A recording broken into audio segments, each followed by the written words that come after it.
सभी का स्वागत है। मैं हूं स्वागत है सुमित। आपका हफ्ते का पहला आपके कारोबारी अपने सत्र चैनल भारतीय बाजार बाजारों के के बाजीगर लिए में डीप कट कृपया लेकर आया है। सब्सक्राइब करीब करें। आप 16,400 के जोन्स तक निफ्टी को आज पहुंचा गया और तेज बिकवाली इंडेक्स में आज देखने को मिली। कई क्रूशियल जोन्स जो है वो निफ्टी के टूटते हुए दिखाई पड़े। ना केवल फ्रंट लाइन इंडेक्स में, सेंसेक्स निफ्टी तो है ही, निफ्टी बैंक हैवी कार्नेज वहां पर रहा। 1300 अंकों के आसपास, 1400 अंकों के आसपास बिकवाली, करीब करीब 12-1300 अंकों की बिकवाली रही मिड कैप इंडेक्स में और रफली 2.5-3% के आसपास की बिकवाली स्मॉल कैप इंडेक्स में आते हुए दिखाई पड़ी। तो अक्रॉस द बोर्ड मार्केट में आज सेल ऑफ दिख रहा था आपको। मल्टीपल ट्रिगर्स इस सेल ऑफ के जो बाजार आंक रहा है एटलीस्ट, उसमें एक आता है फेड की टेपरिंग, यानी कि जो लिक्विडिटी अब तक मार्केट में डल रही थी उसको थोड़ा सा वीज आउट किया जा रहा है, उसको कसा जा रहा है, जिसके आधार पर थोड़ी बहुत लिक्विडिटी अब बाजार से सक होगी, उसका एक इम्पैक्ट देखने को मिला। इंटरेस्ट रेट सिनेरियो थोड़ा अपर साइड पे जा रहा है। चाइनीज़ मार्केट में बढ़ाया गया, चाइनीज़ में घटाया गया, सॉरी ऑस्ट्रेलिया में बढ़ाया गया, उसका एक इम्पैक्ट आता हुआ दिखाई पड़ रहा है। इसके अलावा लॉकडाउन जैसी स्थितियां जो बन रही हैं, ओमिक्रॉन की वजह से भी तमाम इकोनॉमीज़ में, चाहे यूरोपियन इकोनॉमीज़ हो, ऑस्ट्रेलिया हो, इन जगहों पर लॉकडाउन आ रहा है, तो इसको बाजार नेगेटिवली ले रहा है। ऑब्वियसली बात है, एफआईज का फ्लो जो नेगेटिवली चल ही रहा है, लगातार एफआईज बिकवाली कर रहे हैं। 22 दिन हो गए बिकवाली करते हुए, आज 23वां दिन भी आप मान लीजिए कि एफआईज की बिकवाली हुई होगी, जिसका इम्पैक्ट देखने को मिला। तो वो भी एक वजह है। एक वजह कि ऑलरेडी भारतीय बाजार बढ़िया तेजी दिखा चुके थे। करीब करीब इस साल के दौरान 13,000 से इंडेक्स 18,000 तक गया, तो 18,000 से वापस 16,000 आ गया, तो 2,000 पॉइंट इंडेक्स में इसलिए ऊपरी स्तरों से गिरता हुआ दिखाई पड़ा। 10% के आसपास की बिकवाली आई। तो सिचुएशन कुछ इस तरह से बनी कि आज across the board sell off था। थोड़ा बहुत फार्मा रिस्पाइट ले रहा था, जिसमें डॉक्टर रेड्डीज में लोअर लेवल से पुल बैक था, सिप्ला में खरीदारी थी, डिवीज में लोअर लेवल से कुछ मूव आते हुए दिखाई पड़ रहे थे। एफएमसीजी में से एचयूएल आज थोड़ा पार्टिसिपेट कर रहा था, लेकिन बाकी सभी फ्रंट लाइन इंडेक्स में जो हैवी वेट हैं, जैसे कि Reliance, HDFC Duo, Bajaj Duo, इसके अलावा टीसीएस, जहां पर प्रेशर बनता हुआ दिखाई पड़ा। करीब करीब 3.5 लाख करोड़ रुपए की मार्केट कैप जो है वो वाइप आउट होते हुए दिखाई पड़ी। तो प्रेशर मार्केट में बहुत ज़्यादा है और इस प्रेशर की वजह से भारतीय बाजारों में heavy sell off, heavy carnage जो है वो आता हुआ दिखाई पड़ रहा था। सभी हैवी वेट्स में प्रेशर था। लेकिन दो तरह के जानकार हैं जिनसे हमारी बातचीत हुई आज दिन भर में। पहले जानकार तो ये हैं जो ट्रेडिंग वाले जितने भी केडर हैं उनको डील करते हैं। उनका ये मानना है कि मार्केट में सेल ऑफ रहेगा, थोड़ा कंटिन्यू करेगा। क्रूशियल जोन 16,300 है जो कि एक नियर टर्म सपोर्ट है, वहाँ से पुल बैक मार्केट दिखा सकता है 16,500 के नीचे। और आज जो सेकंड हाफ में आया वो एक डेड कैट बाउंस था। ये तो उनकी भाषा है जो कि टेक्निकली बाजार को आंकते हैं, छोटी अवधि में जिनका बाजार का मानना है। लंबी अवधि में हमने बातचीत की सुनील सुब्रमण्यम साहब से, सौरभ मुखर्जी साहब से, उन्होंने ये बात साफ की कि एसआईपी कंटिन्यू रखें, घबराएं नहीं, अच्छे बिजनेस के साथ रहें। पूरे पोर्टफोलियो का 75% हिस्सा ट्रेडिशनल कंपनियों में रहें, 25% हिस्सा न्यू बिजनेस के अंदर जाएं और पैनिक ना करें। बाजार की ऐसी बुल रन में बहुत बिकवालियाँ आती हैं और जाती हैं। 13,000 था पिछले साल दिसंबर का लेवल, अगर इस बारी 16,000 भी होता है, ऐसे 15,500 भी होता है, तो भी वहाँ से अब 2,500 पॉइंट ऊपर है। उसका अगला साल और तेज़ी में होगा। तो इस तरह के एवेन्यूज़ आते रहेंगे, इस तरह की चीज़ें होती रहेंगी, मौके मिल रहे हैं अच्छी कंपनियों में खरीदारी करने के लिए। आप थोड़ा थोड़ा 1-1, 2-2, 5-5 शेयर करके आप खरीदारी कर सकते हैं आपके एपेटाइट के हिसाब से। बस एसआईपी अपनी कंटिन्यू ही रखिएगा, उसमें कोई स्टॉप मत करिएगा। बढ़ाने का समय अभी नहीं है। थोड़ा सा और बाजार एक डिप दिखा दे तो आप वहाँ पर एसआईपी बढ़ा भी सकते हैं। चलिए, ये तो रही अब कुछ मोटी मोटी बातें। दोस्तों, अगर आप बाज़ार में अपना पैसा इन्वेस्ट करना चाहते हैं तो अभी जुड़े एंजल ब्रोकिंग के साथ में, क्योंकि यहाँ आपको मिलती है एक अच्छी एडवाइस और भरोसेमंद सर्विस, और यहाँ अकाउंट ओपन करना भी है बिल्कुल फ्री ऑफ कॉस्ट। तो आज ही जुड़े एंजल ब्रोकिंग के साथ में, अकाउंट ओपनिंग लिंक डिस्क्रिप्शन में है, आज ही अपना अकाउंट ओपन कराएं। बाजार को लेकर अब सीधे शुरुआत करते हैं सवाल जवाब के सिलसिले की। और मैं समझ सकता हूँ कि आज ज़्यादा सवाल होंगे क्योंकि 3 दिन बाद मैं आ रहा हूँ, तो माफ़ी उसके लिए भी है। अच्छा, शुरुआत करेंगे कुछ सवालों को लेकर। आज मेरा फेसबुक नहीं चल रहा शायद। ओके, चलिए, मेरा फेसबुक शायद नहीं चला, लेकिन मैं डॉक्टर साहब से गुजारिश करूंगा कि वो मुझे सवाल भेज दें। मैं उन सभी सवालों को शामिल करने की कोशिश करूंगा क्योंकि आज ज़्यादा से ज़्यादा सवाल होंगे। अच्छा, 2-3 की पॉइंटर्स या 2-3 की स्टॉक्स जिनके ऊपर पहले चर्चा कर लेता हूँ, जहाँ कुछ सिचुएशन ठीक दिख रही है। मिसाल के तौर पे आज डीवी स्लैब ठीक दिख रहा था। आज सुबह इनफैक्ट मेरी नीरज जी से बातचीत हो भी रही थी और बहुत सारे स्टॉक्स को हमने ढूंढने की कोशिश की जहाँ पर वैल्यू गिर के काफ़ी दिखने लग रही हो, जहाँ पर बहुत बिकवाली आ चुकी हो। तो पहला नाम हमने जो आइडेंटिफाई किया उसमें एशियन पेंट देखा, पीडी लाइट देखा, डीवी स्लैब देखा, सिंजियन देखा, अपोलो हॉस्पिटल देखा, एक दो नाम जो सही लगे उसमें डॉक्टर रेड्डीज़ है, डिवीज़ है, जो ठीक ठाक दिख रहे हैं। अपोलो हॉस्पिटल भी ठीक है, जहाँ पर वैल्यू दिख रही है, एटलीस्ट हायर लेवल से इतना करेक्शन आ चुका है कि वहाँ थोड़ा बहुत अब आप एंटर कर सकते हैं। यूनाइटेड स्पिरिट्स अभी थोड़ा महंगा दिख रहा है, रेडिको खैतान थोड़ा महंगा दिख रहा है, तो थोड़ा और नीचे मिल जाए ज़्यादा बेटर है। लेकिन सिचुएशन ये है कि आपको एटलीस्ट लोअर लेवल पे अच्छी क्वालिटी अगर मिल रही है तो आप उसको ज़रूर एंटर कर सकते हैं। चलिए अब सवाल जवाब का सिलसिला शुरू करते हैं। Will market cover up in this week? Jain साहब, ये तो बहुत मुश्किल है कहना, लेकिन हाँ इतनी ओवरसोल्ड सिचुएशन है तो कहीं ना कहीं तो रिस्पाइट लेगा, और एटलीस्ट एक्सपायरी से पहले तो एक पुल बैक देना ही चाहिए। लेकिन जिस तरह की सेल ऑफ मार्केट में है, अभी ये मान के चलिए कि मिड कैप का नंबर अभी आ सकता है। आप देख अभी रहे आया हैं है नहीं, आपका अपना चैनल बाजार की डरने घबराने बाजीगर, वाली चीज़ नहीं है, लेकिन सब्सक्राइब करें और अभी मान के वीडियो चलिए को कि हाँ लाइक बाजार करें। इजीली करेक्शन धन्यवाद। देता रहता है, और ये करेक्शन ही मौके होते हैं, और ऐसे बहुत करेक्शन देखे हैं इतने लंबे अंतराल में अलग अलग स्टॉक्स में। तो ऐसे करेक्शन आते रहेंगे और उन करेक्शन का फ़ायदा उठाते रहेंगे, उसका फ़ायदा उठाइए और उसमें बने रहिए। इंडिविजुअली स्टॉक इंडेक्स की बात करें तो हाँ, हो सकता है डेड कैट बाउंस यहाँ पर देखने को मिले, जो आज आया भी, लेकिन कितनी नीचे जाके वापस आता है वो कहना मुश्किल है। ओके, आइडिया के 5,000 शेयर 16 रुपये पर। नीरज जी, 52 वीक्स हाई पे आपने आइडिया के शेयर ले रखे हैं, तो थोड़ा रिस्क तो है, डेट सिचुएशन वैसे ही है, और मैंने हमेशा ये बात मानी है कि इसकी सिचुएशन में कोई इंप्रूवमेंट हुआ नहीं है जब तक एटलीस्ट प्रॉफिट में ना आए। टेक्निकली मूव था जो भी मूव आ रहा था, तो अब तो आप बेचेंगे नहीं, लेकिन हाँ यही करिए कि तेज़ी मिले तो आप थोड़ा निकल जाए, ज़्यादा बेटर है। अब इस तरह के गैप डाउन में जाने के बाद अगर आपने अपना पैसा डाला हुआ है और बाजार से उधार लेकर नहीं डाला है तो आपको घबराने की ज़रूरत नहीं है, तब तो आप बने रहिए, शेयर तो है ही आपके पास। और अगर आपने बाहर से पैसा लेकर डाला है तो वैसे ही रिस्की होता है, चाहे आज हो या कल हो। तो बेटर यही है कि अगर आपकी अपनी पूंजी लगी हुई है तो आपको घबराने की क्या ज़रूरत है। स्क्रीन बंद कर दीजिए, कुछ दिन मत देखिए, थोड़े दिन बाद घूम के ऊपर आ जाएगा तब देख लीजिएगा। SIP लगे रहने दीजिए, कहाँ जा रहा है। HUL का धंधा नहीं बंद हो रहा, साबुन पेस्ट आज भी इस्तेमाल हो ही रहे हैं, यूनाइटेड स्पिरिट्स बिकी रही होगी, ज़्यादा ही शायद बिके। उसके अलावा एशियन पेंट के पेंट भी यूज़ हो ही रहे हैं, पीडीलाइट आज लो से घूम ही गया, हीरो मोटोकॉर्प की बाइकें बन ही रही हैं, TCS भी अपना सॉफ्टवेयर प्रोजेक्ट कर ही रहे हैं। तो ये सब कुछ तो चल ही रहा है, कारोबार तो हो ही रहे हैं ना। भाव बाजार एडजस्ट कर रहा है, करने दीजिए, क्या दिक्कत है, थोड़ा ऊपर नीचे चलता ही रहता है। ओके, उसके अलावा HDFC life current levels, Sunita ji लग तो सही रहा है, मतलब ऐसा तो मुझे एक फ्लॉ नहीं है, बस एक ही फ्लॉ है इसमें कि स्टैंडर्ड लाइफ ऊपर के लेवल पे स्टेक बेचता है, वो एक कंसर्न रहेगा इसमें। चाहे बाजार रिकवर भी हो जाए तो भी ऐसा कोई बड़ी चीज़ नहीं होगी उसके साथ, जब तक स्टैंडर्ड लाइफ इस कंपनी के साथ जुड़ा रहेगा, थोड़ा थोड़ा स्टेक ऊपर लेवल बेचता रहेगा।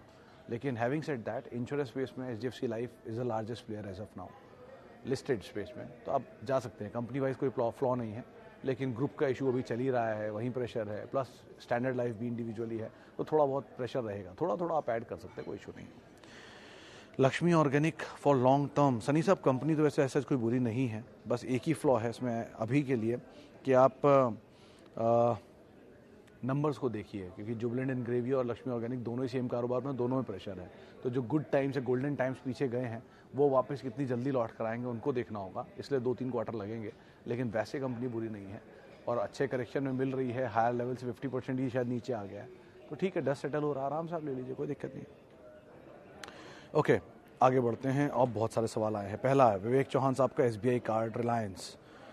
चौहान साहब, SBI कार्ड पे आज सुबह वो सीधा सौदा खेलते टाइम मैंने बाय साइड लिया था उसको, और मुझे ऐसा लगता है कि इस कंपनी में ऑलरेडी बहुत करेक्शन आ चुका है। एक बड़ी इवेंट मीट भी है, मोतीलाल ओसवाल एंड ऑल के साथ इनकी मीटिंग होने वाली है, तो अब बहुत कुछ खोने के लिए है नहीं। कितना टूटेगा, 650 रुपये तो उसका 52 वीक्स लो ही है, 800 850 रुपये तो आ ही चुका है, तो बहुत ज़्यादा रिस्क तो दिख नहीं रहा। आप बने रह सकते हैं या एटलीस्ट होल्ड कर सकते हैं अगर आप नया पोजीशन नहीं ले सकते। और रिलायंस तो ऑब्वियसली बात है, देश की नंबर 1 कंपनी है, तो इतना उसमें घबराने की जरूरत नहीं है। अगर पूरा बाजार ही नीचे आएगा तो ऑब्वियसली लीडर भी नीचे ही आएंगे, तो थोड़ा बहुत ईज आउट हो रहा है मार्केट, होने दीजिए। लेकिन अदरवाइज दोनों में कोई सच चैलेंज मुझे दिख नहीं रहा है कारोबार को लेकर, एटलीस्ट पिछले क्वार्टर से और इस क्वार्टर में कोई अंतर तो आया नहीं इनके बिजनेस में। तो EPS तो उतनी ही है, एडजस्ट भाव करेगा तो P एडजस्ट करता रहेगा थोड़ा बहुत। ओके, वर्लपूल 2100 कहाँ एवरेज करें? हाँ, ये सवाल थोड़ा ट्रिकी है, क्योंकि 2100 रुपये पे अगर आपने लिया है रफली 1700-1800, इफ़ इन केस आपको मिले तो थोड़ा थोड़ा वहाँ ऐड कर सकते हैं। उसके अलावा मतलब यूजुअल जो 20% 15% का रूल होता है, अगर वहाँ एडजस्टमेंट आप करके थोड़ा थोड़ा ऐड कर सकते हैं तो कर सकते हैं। US जाइंट है, डिविडेंड पेइंग है, ठीक कंपनी है, नीचे आया हुआ है, थोड़ा कंसर्न इनके साथ एक वो हिताची में था प्लेज को लेके, लेकिन वर्लपूल के अंदर भी थोड़ा ऑब्वियस डिमांड सिनेरियो का इशू रहेगा ही।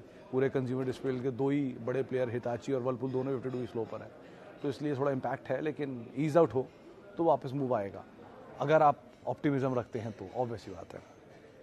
Okay, HCL tech and Adani port. Sheru साहब, HCL टेक के केस में आप ज़रूर रहें, बने रहें। एक क्वार्टर के नंबर शुरू होने वाले हैं 12 तारीख से, आईटी स्पेस के इन्फोसिस लीड करेगा उसमें, मतलब इन्फोसिस से नंबर शुरू होंगे, तो सो फार तो आप बने रहें। लेकिन मतलब अदानी पोर्ट के केस में मैं इतना कन्विक्शन नहीं रखता हूँ, लेकिन हाँ HCL में ज़रूर रखता हूँ। 5 मतलब टॉप 5 कंपनीज में से एक है, आईटी जाइंट्स है, cash rich company, debt free है, डेट है नहीं, और बड़ी चीज़ की डिविडेंड पेइंग कंपनी है, सिनेरियो भी अच्छा है, आगे का सक्सेशन प्लान भी क्लीन हो रहा है, तो बहुत कुछ तो है नहीं यहाँ पर।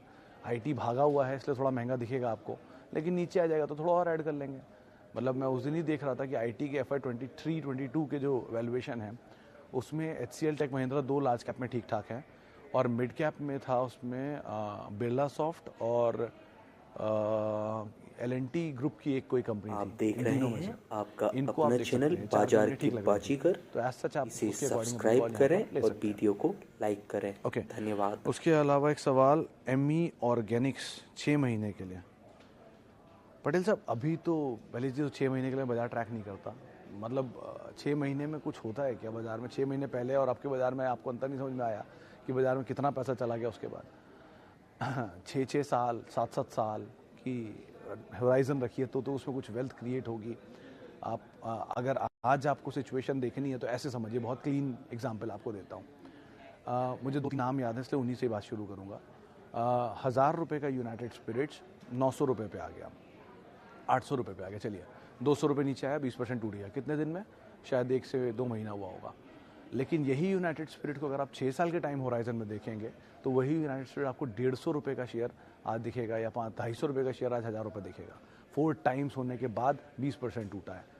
लाइक वाइज टाटा कम्युनिकेशन 225 रुपये था, 1500 तक गया, वहाँ से टूट के आज 1300 रुपये आया है।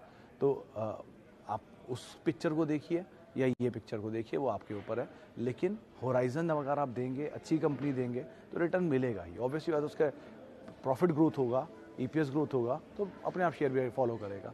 उस हिसाब से आप इसे सोच के चलिए। ओके, इसके अलावा अब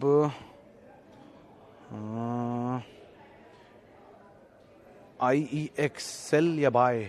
रंजन साहब, डिपेंड, आपके पास अगर बोनस से पहले के हैं तो थोड़ा थोड़ा प्रॉफिट लेकर निकल सकते हैं। पहले भी मैंने ये बात बोली है, एडजस्टमेंट से पहले ही रादर बोल रहा था, लेकिन क्योंकि ऑलरेडी अब वहाँ से 30% भी नीचे आ चुका है। लेकिन अब अगर आपके पास बाय तो अभी मत करिए एटलीस्ट, क्योंकि जब तक डस्ट सेटल ना हो जाए, एडजस्टमेंट के शेयर बाजार में आ गए हैं, इक्विटी डाइल्यूट हुई है, होने दीजिए, उसके बाद देखते हैं कि सारी कॉल लेंगे। लेकिन सो फार मैं यही राय दूंगा कि आप एटलीस्ट अभी बेचिए तो नहीं, और मतलब खरीदिए तो नहीं, और जो एग्जिस्टिंग उनमें प्रॉफिट है थोड़ा बहुत लेकर निकल भी सकते हैं। IGL लेइंग पाइपलाइन इन माई लोकेलिटी इन मुजफ्फरनगर। सिद्धार्थ साहब, ये बात सही है कि NCR में IGL एक्सपैंड कर रही है, आपके ही नहीं, इनफैक्ट मेरठ जैसे एरियाज़ में, फरीदाबाद जैसे एरियाज़ में, या सोनीपत पानीपत जैसे एरियाज़ में भी एक्सपैंड कर रहे हैं। तो एक्सपेंशन तो है ही, और रेवेन्यू वाइज भी ठीक कंपनी है, लेकिन अब प्राइस हाइक का खेल है। गुजरात गैस ने कर दिया, महानगर गैस ने भी किया है, अगर ये भी फॉलो अप करेंगे तो शायद नियर टर्म तेज़ी आएगी। वैसे कंपनी ठीक है बट टाइम लेगी, और एक तरफा तेज़ी दिखा चुकी है, उसके बाद थोड़ा कूल ऑफ हो रहा है, उसके बाद दोबारा मूव लेगा तो आप ज़रूर पार्टिसिपेट करिएगा। लेकिन ये ट्रिगर आपने अच्छा चुना है कि हाँ एक्सपैंड कर रही है, और एक्सपैंड करती रहेगी तो ऑब्वियसली अदर रेवेन्यूज़ भी आते रहेंगे। ओके, इसके अलावा हीरो मोटोकॉप 2350। हर्षद साहब, 2 तरह के थॉट है। देखिए, एक थॉट तो ये कहता है कि अच्छी कंपनी है, सस्ती मिल रही है, देश की दिग्गज है, लार्जेस्ट मार्केट कैप के प्लेयर है। दूसरी तरफ एक जानकार से मेरी बात हुई, वो कह रहा था पिछले 10 साल में नहीं परफॉर्म किया तो अब कैसे परफॉर्म करके जाएगी।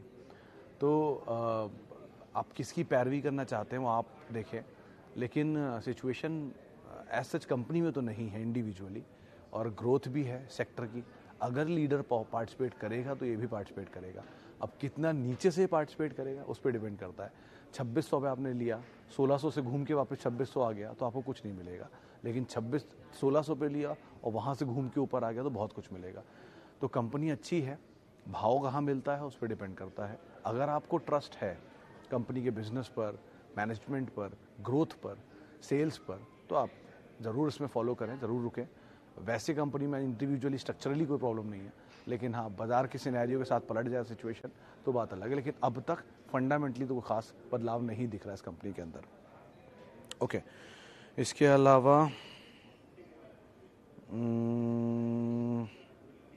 और सवालों में मदरसन सुमी 10-15 साल। मिश्रा साहब एक ही प्रॉब्लम है इस कंपनी से, आप इसके चार्ट उठा के देखिएगा, ये बहुत ज़्यादा भागा हुआ शेयर है, वैल्यूएशन वाइज बहुत महंगा है, बाकी तो कोई दिक्कत नहीं है, कंपनी अच्छी है, 220 देशों में कंपनी का कामकाज है, फॉक्सवैगन का सबसे बड़ा क्लाइंट है। आप देख रहे और हैं जितनी गाड़ी में चीज़ें लगती चैनल हैं, बाजार उसका की बाजी करीब करीब 60-70% हिस्सा यही सब्सक्राइब बना करें और तो वीडियो को बहुत लाइक बढ़िया करें। कारोबार है, अच्छा धन्यवाद। मैनेजमेंट है सहगल साहब का, डेट में भी कम कर रहा है अपनी सिचुएशन को, बट भागा बहुत है। ऑटो का सबसे ज़्यादा रिटर्न देने वाला स्टॉक कोई अगर पिछले 20 साल में रहा है तो मदरसन सुमी ही रहा है, इसलिए थोड़ा डर लगता है, बाकी तो कोई दिक्कत नहीं, बाकी आप अपने हिसाब से इसमें ले सकते हैं रणनीति, लेकिन मीडियम टर्म रखिए। 10 से 15 साल अभी कहना बहुत मुश्किल है, नंबर्स देख के ही ये कॉल ली जा सकेगी।